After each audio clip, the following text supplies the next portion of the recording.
saya lanjutkan kembali dua sisi sebelum menjawab pertanyaan tadi. Ada penelpon yang juga bergabung malam hari ini bersama kita. Silakan Pak Makmur. Pak Makmur dari Papua ya. Selamat malam, Pak Makmur. Ya, selamat malam Ibu. Ya. Assalamualaikum warahmatullahi wabarakatuh. Waalaikumsalam warahmatullahi wabarakatuh. Silakan Pak Makmur. Ya. Kalau kita nonton di televisi ini, terlalu banyak pelaku-pelaku yang atas apa? Yang jadi kalau bisa kami usulkan Bu, dari hati nurani, kalau bisa ini pelaku-pelakunya langsung dihukum mati aja Bu. Disidangkan, jangan ditunggu-tunggu sampai 1 tahun, 2 tahun. Tunggu 1 bulan langsung hukum mati langsung. Baik, terima kasih Pak Makmur. Daripada kita bikin dia dari penjara, uang negara juga habis. Oke, baik Pak, terima kasih. Pesannya sudah kami tangkap. Jadi langsung dihukum mati saja, jangan lagi di penjara buang-buang uang negara. Bung Reza mungkin bisa menanggapi terkait dengan hukuman yang pantas. Jadi kalau Pak Makmur bilang, nggak usah nunggu setahun 2 tahun, sebulan dihukum langsung hukum mati deh. Bisa nggak seperti itu? Atau kita juga punya hukuman tindakan kimia ya? Ya, menuruti isi hati, saya sepakat betul. Mengikuti isi hati, saya rasa kita berlima di sini semua sepakat hukuman mati itu. Predator seksual ini sudah sepatutnya dijatuhi hukuman mati. Tapi per hari ini tidak ada pilihan itu. Pilihan yang tersedia adalah 15 tahun, mungkin tambah 5 tahun, plus tindakan kebiri. Nah, saya ingin memberikan sorotan sedikit tentang tindakan kebiri. Tindakan kebiri kimia ini ya. Masyarakat termasuk ormas, banyak ormas yang mengatakan pelaku harus dijatuhi hukuman kebiri. Dengan semangat berapi-api bahwa kebiri dianggap sebagai sebuah bentuk penyiksaan, bentuk perlipat gandaan penderitaan pelaku. Salah kaprah. Salah kaprahnya gimana Bung Reza? Mari kita buka PP 70 tahun 2020. Kalau kita baca di situ, kata yang mendahului kebiri bukanlah hukuman, bukan pemberatan sanksi, bukan kalimat-kalimat yang menyeramkan. Tapi sebelum kata kebiri, kata yang dipakai adalah tindakan kebiri. Kemudian kita baca definisinya.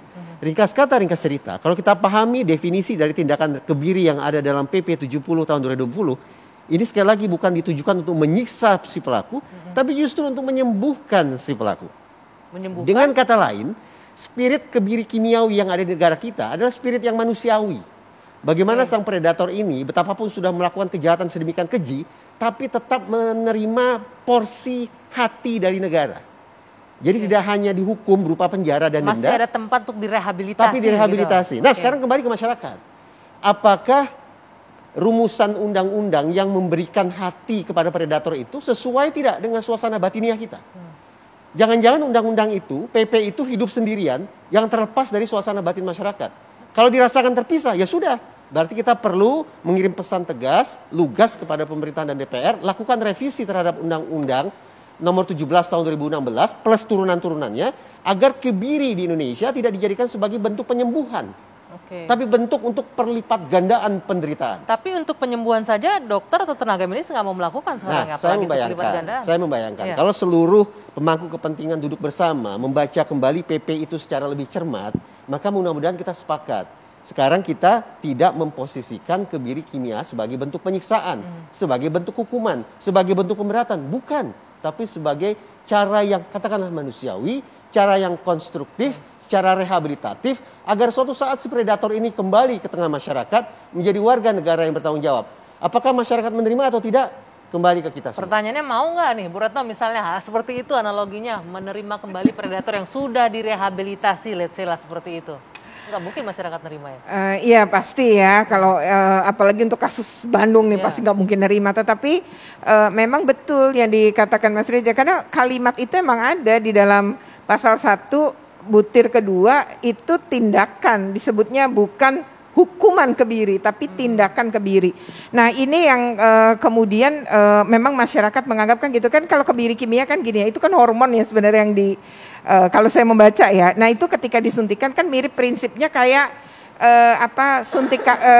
alat suntik KB itu loh. Jadi kalau berhenti kan kembali subur ya. Sama sebenarnya ini. Jadi kalau problemnya adalah bukan pada hormon, libidonya itu bukan dikarenakan hormon, itu disuntikan ini. Sementara penyuntikan itu mau mahal. 1 kali 3 juta. Kalau misalnya dibikin suntikannya per 3 bulan, berarti dalam 1 tahun kalau dia kena 2 tahun, berarti kan berapa? 8 kali suntik. 8 kali 3 juta gitu ya. Nah itu kalau dia tuh karena karena libidonya akibat hormon, kalau enggak karena masalah-masalah psikologinya, kan berarti juga ada rehabilitasi ya. Memang di PP ini juga menyebut gitu, termasuk pemasangan chip atau gelang ya, di mana predator ini kemudian dipasangkan. Tetapi itu tadi ya, kalau saya sih lebih setuju hukuman ini ya seumur hidup gitu. Kayak hukuman mati kan nggak ada, tapi kalau seumur hidup memang tidak ada pilihannya juga. Tapi menurut saya dengan kejahatan sedemikian rupa, mestinya ya hakim bisa sih atas nama keadilan menetapkan hukuman itu, sebenarnya bisa, nih tergantung hakimnya menurut saya. Ya kita dorong sama-sama untuk seberat-beratnya itu, dalam arti ya kalau hukuman mati memang pro kontra ya. Nah untuk negara Eropa saja menganggap itu pelanggaran HAM, tetapi tadi untuk hukuman seumur hidup rasanya bisa, dia jangan keluar lagi deh dari penjara. Ini juga sudah pelanggaran HAM yang dilakukan oleh pelaku. Oh jelas, sangat. Jadi harusnya tidak ada. Ini melanggar hak anak-anak dan membuat anak-anak ini hidup sepanjang hidupnya menderita. Ya, oke. Bu Neng, kalau dari Bu Neng sendiri bagaimana untuk hukuman bagi para pelaku predator seksual? Tentunya kita sepakat ya, minimal hukuman seumur hidup. Tetapi hukuman yang lain yang perlu kita pertimbangkan, yang perlu kita kemukakan adalah hukuman untuk perlindungan terhadap korban.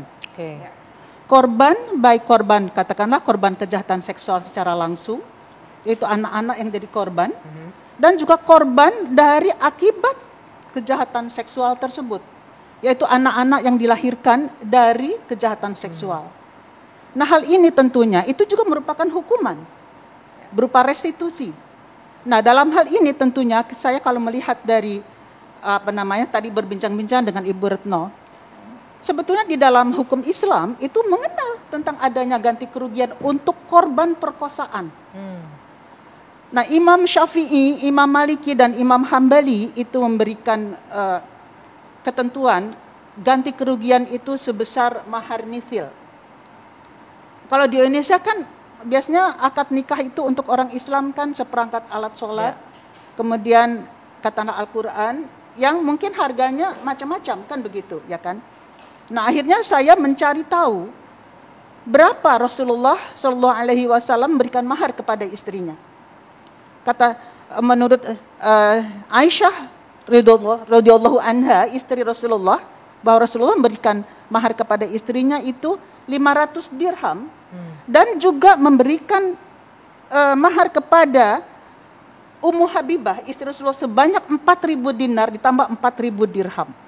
4.000 dinar itu berapa jumlahnya? 1 dinar 2,25 gram emas murni. Berarti 4.000 dinar berarti itu 17 kilogram emas murni. Kalau dihitung sekarang 1 gram emas murni 1 juta, berarti itu 17 miliar. Itu dalam pemikiran saya itu maksimal. Nah minimalnya 500 dirham. Nah dalam hal ini kalau dihitung 1 dirham itu 1,975 gram emas murni.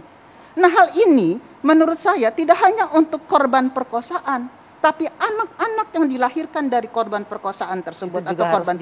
Kemudian ini ada fatwa MUI tentang hal ini, fatwa nomor 11 tahun 2012 tentang anak hasil zina. Ini tidak hanya untuk anak hasil zina, tapi juga anak hasil perkosaan atau anak hasil kejahatan seksual. Itu wajib dilindungi. Kenapa? Bagaimana caranya? Dia memberikan beban, kewajiban kepada si pelaku, kepada si ayah tersebut. Baik, saya tangkap poinnya Bu Neng yang penting. Jadi juga hukuman tidak hanya berupa kepada si pelaku tapi yang juga dipenjara, tetapi juga hukuman untuk perlindungan kepada korban. Pertanggungjawaban untuk si korban dan juga anak hasil dari kejahatan korban itu ya.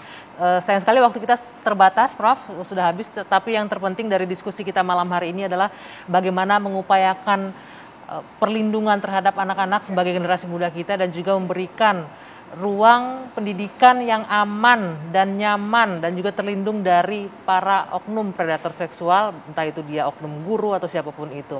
Baik, saya harus akhiri perbincangan kita malam hari ini. Terima kasih Bung Reza, terima kasih Bu Neng, terima kasih Bu Retno, Prof Musli, terima kasih. Selamat malam, kita jumpa lagi pekan depan. Sampai jumpa.